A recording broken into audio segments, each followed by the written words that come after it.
మీరు ప్రార్థన చేసేటప్పుడు వేషధారుల వలె ఉండవద్దు. మనుష్యులకు కనబడాలని సమాజ మందిరములలో, వీధుల మూలల్లో నిలిచి ప్రార్థన చేయడం వారికిష్టం. వారు తమ ఫలము పొంది ఉన్నారు అని నిశ్చయముగా మీతో చెబుతున్నాను.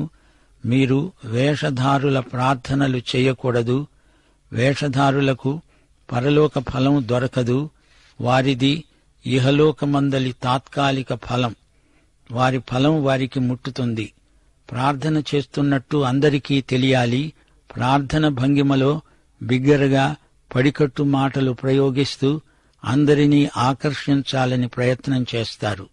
వారు ఆశించిన ఫలం వారికి దొరికింది, అంతే. దేవుడు అట్టి ప్రార్థనలను ఆలకించడు. దేవుడు వినాలని చేసిన ప్రార్థనలు కాబవి. మనుషులు వినాలనే వారా ప్రార్థనలు చేస్తారు. అంతవరకే వాటి ప్రయోజనం. దేవునికి ఈ నాటకం బొత్తిగా ఇష్టముండదు.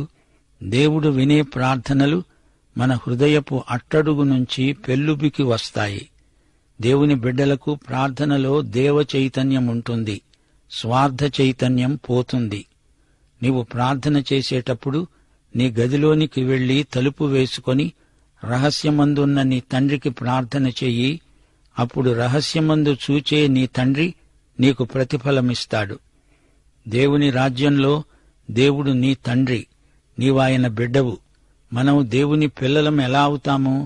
యోహాను సువార్త 1:12 తనను ఎందరు అంగీకరించారో వారికందరికీ, అనగా ఆయన నామమందు విశ్వాసముంచిన వారికి దేవుని పిల్లలు అవటానికి ఆయన అధికారం అనుగ్రహించాడు.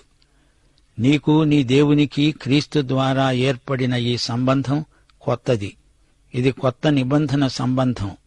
పాత నిబంధనలో ఇశ్రాయేలు నా కుమారుడు అని జాతిపరంగా దేవుడు అన్నాడే కాని వ్యక్తిగతంగా నేను నీ తండ్రిని అని ప్రతి ఒక్కరిని ఉద్దేశించి అనలేదు. క్రీస్తును బట్టి మనకు ఈ సంబంధ సహవాసాలు సిద్ధించాయి. యేసు ప్రభువు తండ్రి ఇప్పుడు నీ తండ్రి, నా తండ్రి అవుతున్నాడు. ఈ రోజున మన ప్రార్థనలు రహస్యమందు యథార్థమైనవై ఉండాలని ప్రభువు కోరుతున్నాడు. రహస్యమందు చూచే దేవుడు వినాలంటే మన ప్రార్థనలు రహస్యమందే జరగాలి. ప్రార్థన రహస్యం, రహస్య ప్రార్థనే. రేపు యేసుక్రీస్తు న్యాయపీఠము ముందు ఎన్నో రహస్యాలు వెల్లడవుతాయి.